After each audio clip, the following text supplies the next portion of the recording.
What? I can't. Because it's.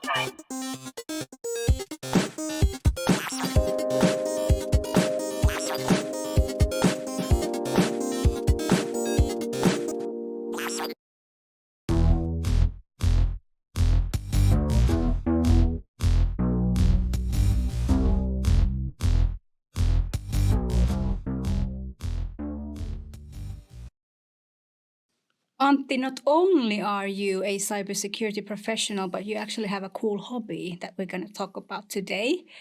Would you like to elaborate on what that is? Yeah, sure, Noora. So the hobby I have is a bit of a special one. I create art based on characters and like a keyboard.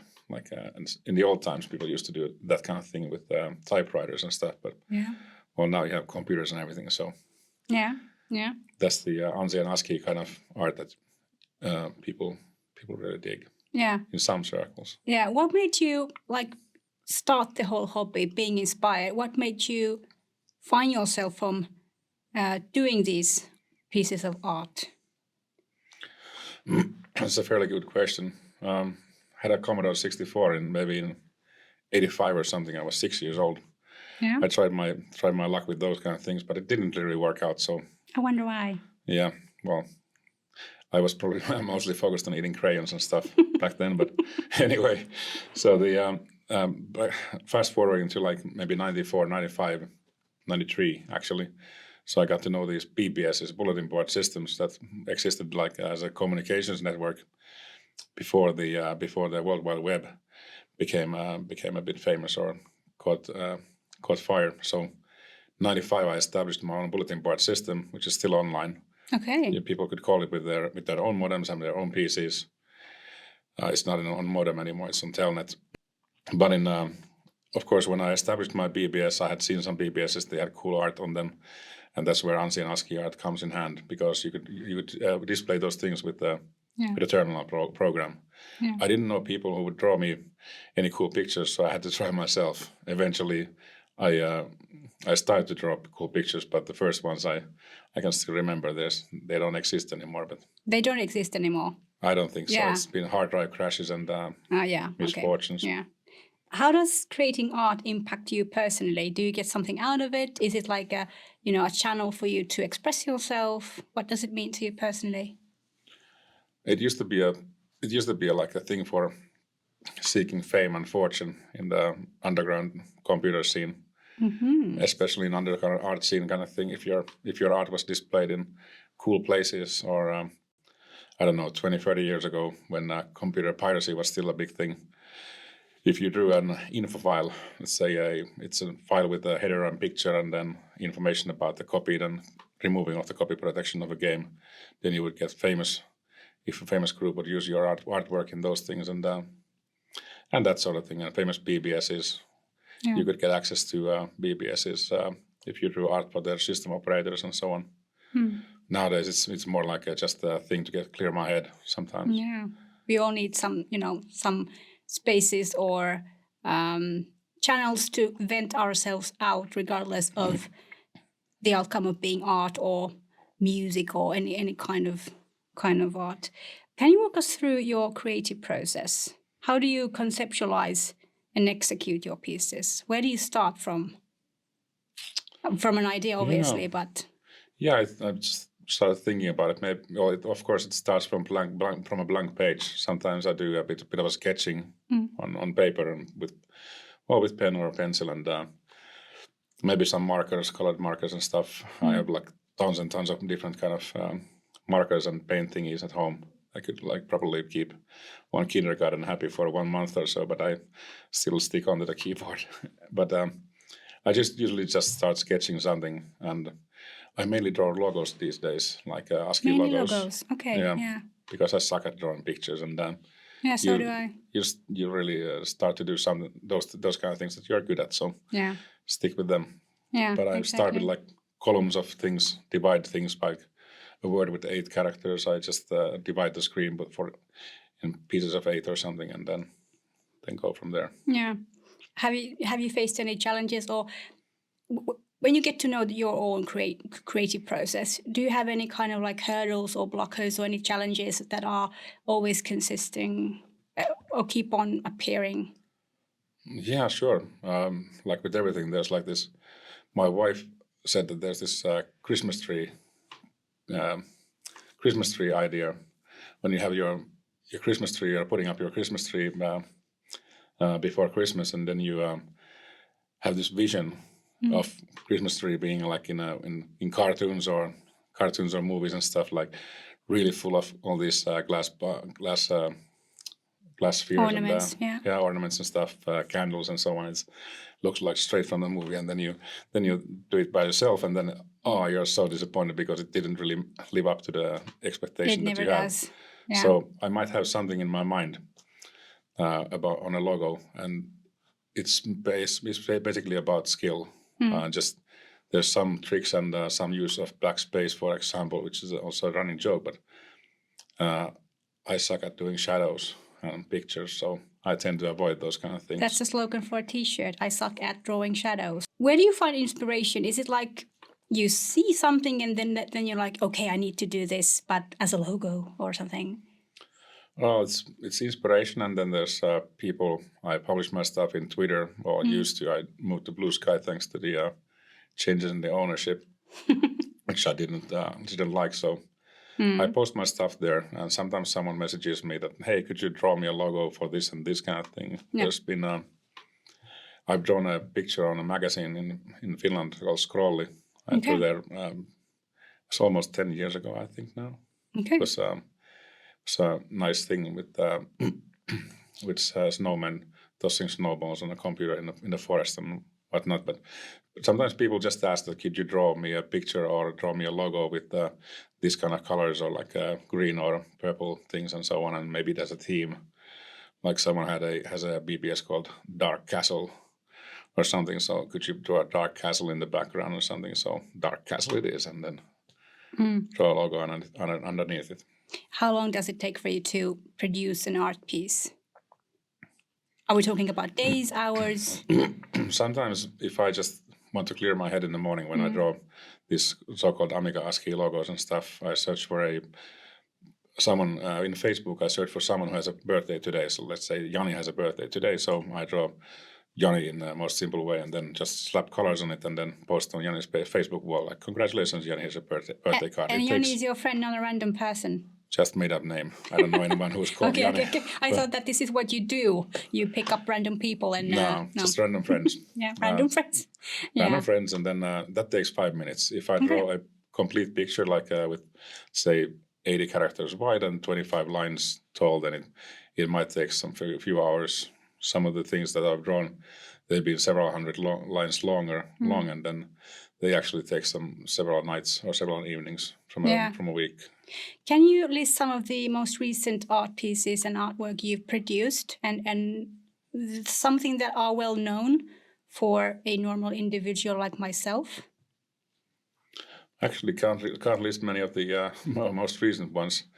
There's just some stuff that I draw. The stuff that I like, actually, it's been one of the things that I've liked so far the best would be it's a cooperation with a Brazilian guy. We sent this ANSI file back and forth by emails and messengers, saying that I added this and I added this, and that's a pirate team kind of thing. There's sort of like a storyline behind the whole thing. There's pirates robbing an island and then robbing and kidnapping the governor's daughter and so on. Yeah, but didn't you design the pocket scarf for, what was it? Yeah, that was a thing with Herrasmies Hakkerit. It's also a thing. I designed this pocket square that they seal screen. I think it was 200 pieces, and then they sent it or sold it for charity and stuff. That's nice. And a lot of T-shirts. Like, people tend to like T-shirts things. There's I think Italian origin band called Master Boot Record, or an artist. Yeah. And it says MBR. It was the logo was originally for a C cassette. Like, you can print logos on C cassettes, like the full on cassette, and then the guy liked it, and then asked if they can sell T-shirts and stuff on it, and they apparently sold hundreds of T-shirts. Oh, really? Yeah, I was That's nice. surprised. Like, hundreds of T-shirts, Well, and I got this cassette for it. Yeah. But yeah, it's cool. How do you feel your audience reacts to your art? Are they like, what the hell is this? Or are they like, very cool? Or do they get the effort that you have put into those pieces? Sometimes they do. If it's for a competition at a foreign, let's say, art festival, they're called demo parties. If it's for a competition there, sometimes the size matters too much, I think. People draw really long ASCII or ANSI pieces, and it doesn't really take too much of an effort to draw that kind of stuff. Yeah. You can easily draw stuff that you don't color and pay attention to too much, big scruffy outlines and so on. But if you really take your time, it can be seen from the pieces. Yeah. And for the birthday cards that I draw, people are, I guess, just happy or like taking that, hey, someone actually took time to do something for me, especially for me, instead of like sending a picture of a moose with some funny hat and flowers in the mouth. I would love to see that. Is there any memorable feedback you have received from your art pieces, from someone? There's been a few. There's I remixed it's a well-known demo group called Fairlight. I used their well-known logo. It's comes from the maybe 90s, early 90s or something, and I drew a pirate ship on top of it, and then the guys printed as a T-shirt for their 35th anniversary, and they took a cruise boat from Stockholm to Helsinki and back, and then it was given to the members at the cruise boat, and the founder of the group, disregarding a controversial person from the United States, but still was super happy with how it turned out. So that was kind of cool. And of course, if you win trophies and stuff from demo parties, that's also cool. Yeah, sounds like it. Are the trophies like just basic trophies, or has someone created a trophy for that specific purpose? Or yeah, they're like sometimes they're generic trophies that you can buy for your dog competition or whatever, and sometimes they're specifically made for the demo party, like a big piece of plexiglass or something, or concrete or brass even, okay. Those are really nice sculpted things. Yeah. Have you won any? Quite a few. Quite a few. Yeah. What's your artist name? Artist name is H7, like the letter H and 7. There's nothing really special behind it. Okay, yeah, I was just about to ask. Okay, H7. Yeah. It was it was back in the 90s when people were picking up cool handles, because I wanted to join an international art group. So I figured that I need a cool handle for that thing. So first I was going to go with K7 because that kind of looked cool. K7. It sounds like a visa. Like K7. Almost like a dog. Yeah, well, yeah, that too. Yeah. But then I learned that there's a guy in Helsinki who ran a BPS in a music scene called K2. So I figured, oh my God, I'm going to have to change the thing to let's do H7 instead. All right. Do you have any advice for someone who would be interested in starting their ANSI and ASCII? Did I pronounce them correctly? Yeah. ANSI and ASCII. Yeah. Or ANSI and ASCII. Well, if you're American, then yeah, maybe. I'm a Finn, so you know. Yeah. How would you advise them? What tips would you give? Where to start from? Any tools or? I'm using a thing called Moebius Edit. It comes with like an infinity signal, or it's not an infinity symbol, but kind of looks like it. And then there's things called Pablo Draw as well for Mac OS X and Linux, and Tundra Raw for Linux, and all those kind of things. So there's plenty of those to start with. It's kind of tedious because you have limitations. That's also one of the things that fascinates me with the thing. So you have so many limitations to what you can draw. There's like 8 background colors, and you can use them with 8 foreground colors. So you don't really get to select from a wide palette of colors and so on. So my first advice would be just don't get bored and or don't get frustrated maybe. The second advice would be to maybe hold on to those few pieces that you draw first. Maybe show them to your sister or mom or girlfriend, boyfriend or whatever, but maybe don't publish them, because sometimes people are a bit small-minded, and they tend to rip like beginners to pieces, or just give snarky comments, and then you might get you might not get the feedback that you actually want. You might feel discouraged Yeah. to continue. Yeah. But then again, it's art. It's abstract. It doesn't really have to make any sense. It's the feeling that you get out of it, really, isn't it? Yeah, and it's maybe the people who are used to drawing things in a certain kind of way think that this kind of community is the only way that you can actually do this kind of thing. So they are sort of gatekeeping the community in the wrong kind of way. You mentioned community. How vibrant and active is it ASCII or ANSI community? What is it called even? No, it's called scene. SCENE. Yeah, Okay. scene. Yeah. ANSI and ASCII scene or art scene. It's very small these days.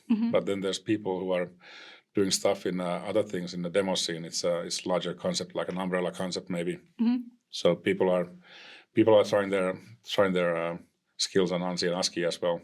Sometimes if there are graphics on other things. Okay. Yeah. Do you have any activities in Finland, or is it like focused on specific countries, or is it just happening online? It's happening mostly online. I don't think there's any kind of specific kind of ANSI and ASCII Gatherings folk gathering kind of thing. Okay. It's a small, quite niche kind of thing in the demo scene, kind of demo party and demo scene environment. But then there's a bunch of people I know who have become my friends from the 90s who I sometimes hang around with even.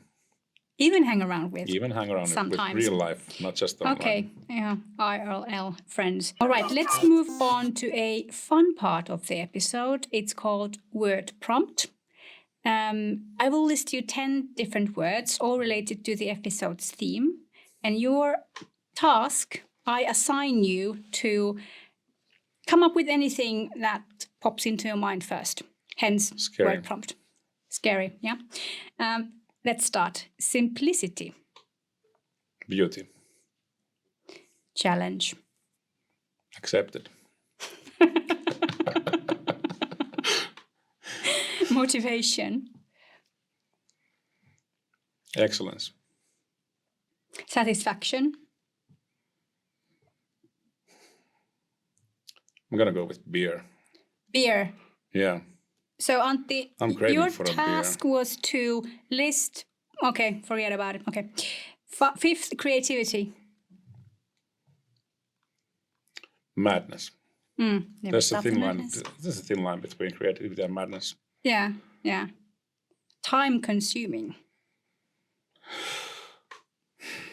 Perfection. Art. Life. Interesting answers so far. Learning. Some say it might be the best thing that can happen to you. It's a lifelong thing. Yeah, I agree. If you're willing to learn, you take that lesson. Ninth, complexity. Spiderweb. Yeah. That comes to I mind. can see It's pretty complex. It's pretty complex. I couldn't do one. The final one is technique.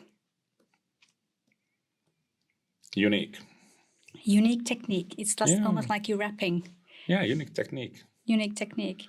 Yeah, it's people have unique techniques to do ANSI and ASCII, and some people are really good at them. Just flow kind of. It's just characters just appear on the screens when I watch them draw.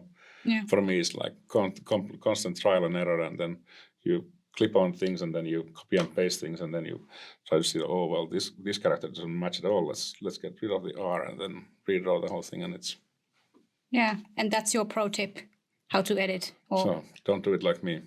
Don't do it like you. Hey Antti, thanks for coming. It was lovely to have a chat. Thanks, Noora. It was nice to come talk about ANSI and ASCII.